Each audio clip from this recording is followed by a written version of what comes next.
So yesterday I was at this cafe here in Accra, and right outside the window of the cafe, there's this pool.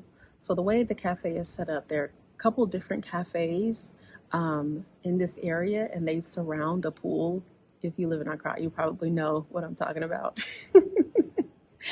But I sat right by the window, and the pool was right on the other side of the window. And there was a little boy in the pool, and then there was a man. I think there may be two guys also swimming in the pool.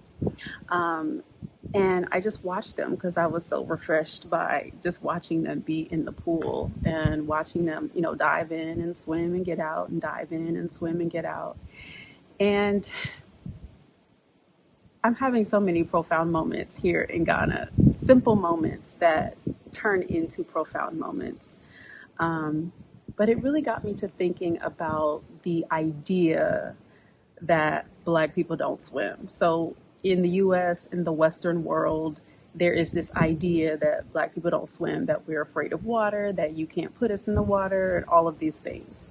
And that comes from years and years and years of um, racially oppressive driven things, and I won't go into that. But there's just this general idea that Black folks don't swim, and that led me to think about a TED talk um, from Chimamanda Ngozi Adichie, who is a Nigerian writer. She did a TED talk years ago, maybe like 10, 15 years ago, called The Danger of a Single Story. And it really got me to thinking about the danger of the story, the single story that Black people do not swim.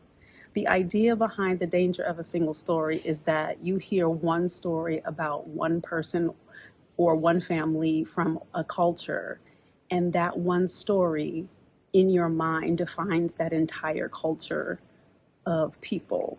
It could be an entire race of people, an entire ethnic group of people, an entire country of people, an entire continent of people. And there's danger in just having that one story in your mind that defines this entire group of people. There's danger in that. And so the more and more I thought about it, I thought about, wow, this idea of the danger of a single story defining an entire culture, race, ethnic group, country, continent of people can also be applied to us as individuals, about how one single story about us as an individual defines our entire life, controls our entire life and the way we choose to live. And here's what I mean by that. A lot of times we have an idea in our mind about what we do or about what we don't do. And that idea didn't necessarily come from us. It didn't come from a personal experience that we had. It didn't come from a personal decision that we've made. It didn't come from a set of values that we have chosen for ourselves. It came from somewhere else, some external force. Someone in our family, maybe a parent or a sibling or an aunt or uncle or some elder person in our family has never done a thing. And so because they, all the people in our family in the past, because they have never done a thing, that thing becomes a thing that we don't do. And sometimes it can work in our benefit because the thing that we don't do is a thing that maybe we ought not do. But a lot of times it doesn't work in our benefit because the thing that we don't do is a thing that could actually be life changing for us. I've heard people say, we're not millionaires, we're not rich people, we're not well off. And I'm like, think about what you're saying there. Think about what you are essentially prophesying, speaking over your entire family, your entire bloodline, because you've never experienced anyone in your family or close to you reach a level of financial wellness where they have more than enough at all times.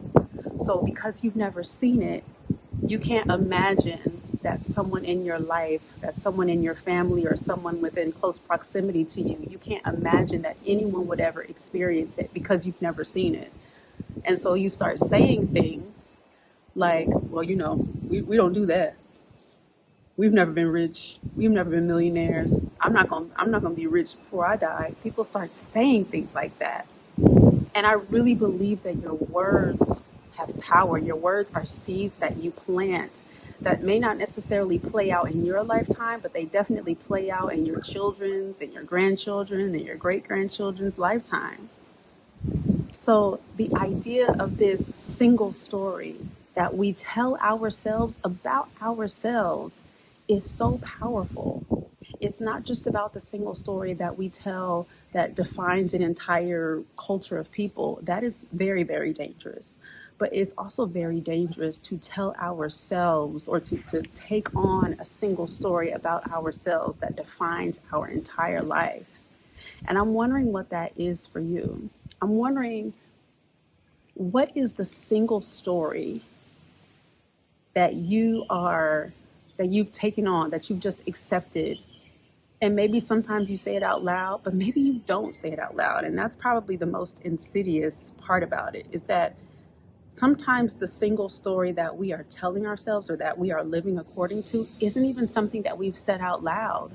But because of something that someone else has said, or because of an experience that we've had, or because of an experience that we haven't had, we take on this story and we start living as if it is the truth of our situation and as if it will always be the truth of our entire lives.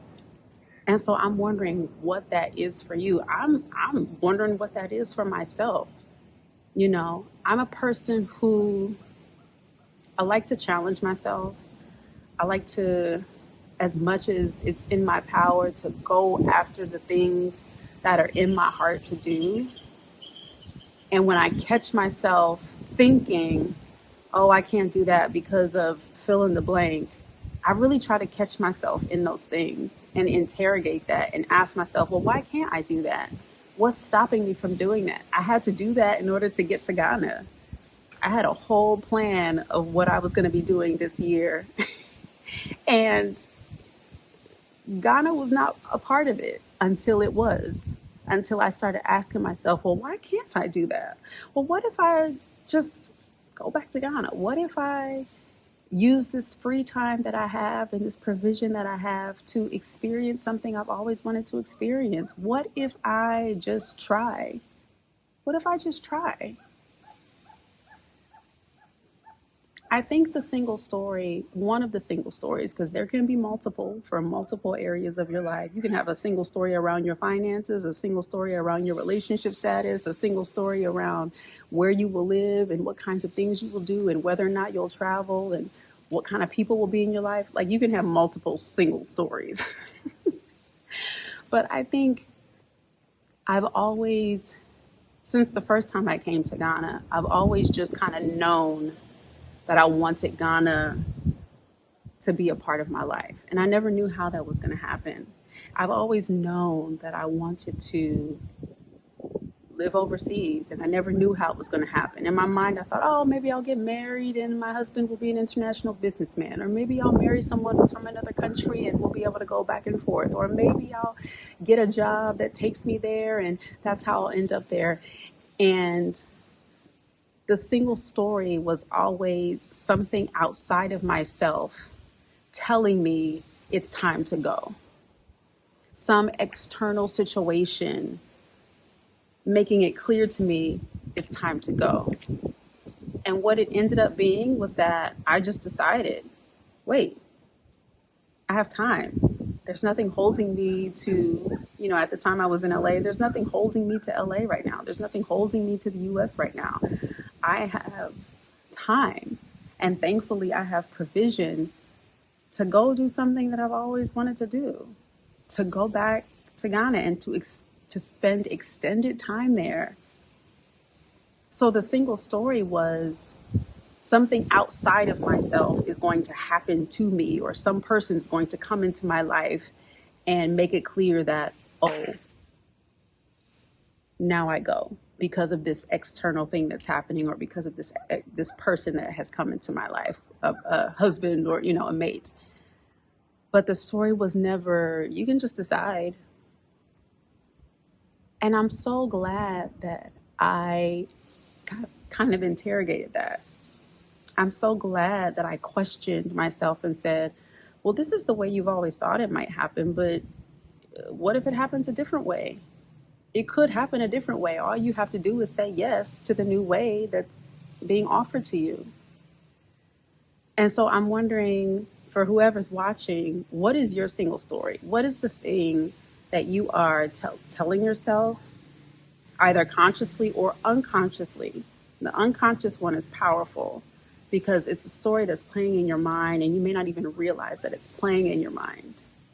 And so you might need to sit with yourself in silence with a journal or whatever and ask yourself, is there something about my life, the way that I'm choosing to live, that I am doing or I am choosing because of a story that I'm telling myself, that I've always been telling myself, or because of a story that's just running in my head that I've allowed to run in my head unquestioned? Because it might not be a story that affects, decisions that affect a whole country or culture of people.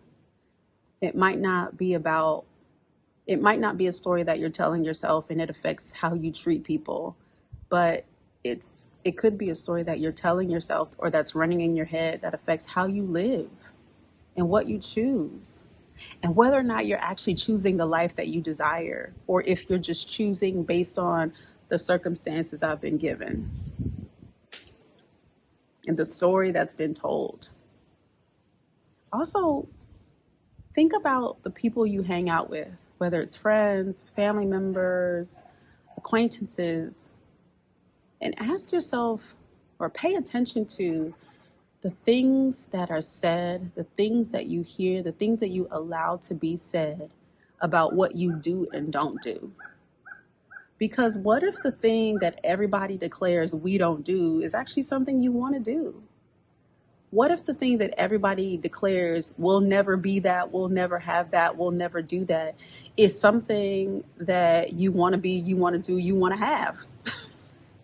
You're letting other folks plant stories in your mind that keep you from going after the thing you want and make you or cause you to believe the opposite of what you actually desire,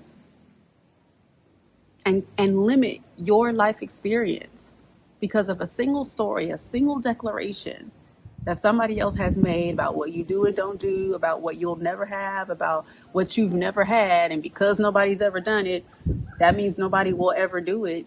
You're allowed to choose differently for yourself. You are allowed to change the story, to change the narrative, the one that you're speaking out loud and the one that you're allowing to run on repeat in the recesses of your mind, in the radio of your mind.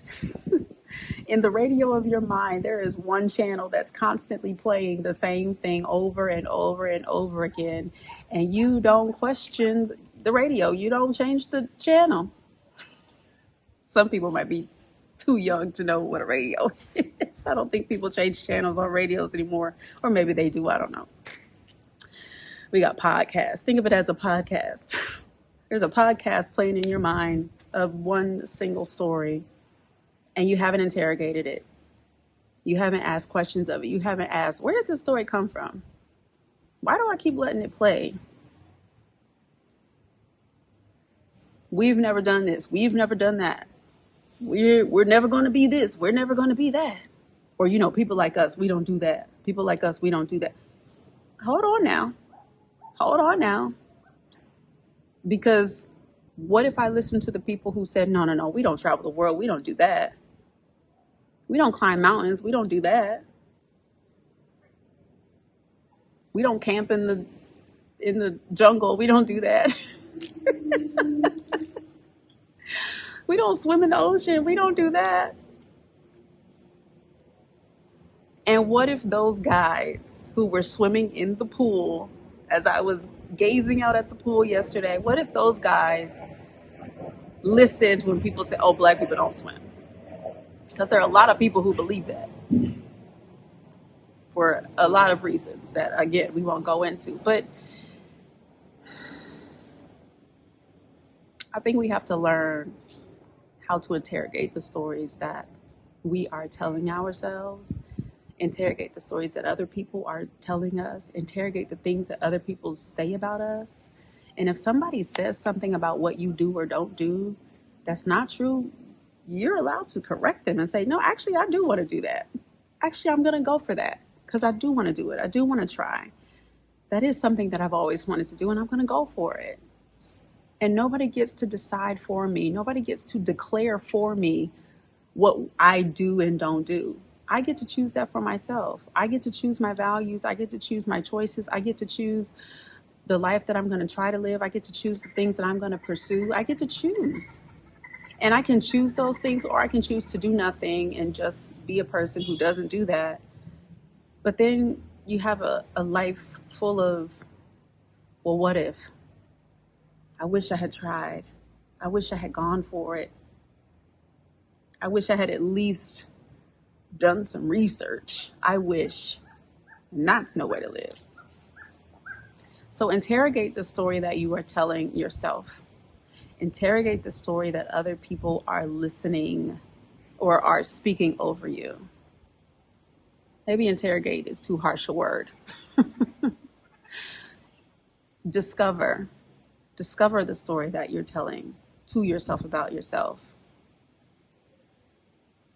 And if you are telling yourself a single story that is not in alignment with what you desire for your life, you're allowed to change the story. If somebody else is declaring a story over you that you don't want to be true for your life, you're allowed to say, oh, no, maybe not true, but that's something I'm going to go after. That's something I believe can happen for me. That's something I believe I can pursue. That's something I believe I can do. That's something I believe I can at least try to do. The danger of a single story, or the power of a single story. Don't let your single story be dangerous to you. Let your single story be powerful for you.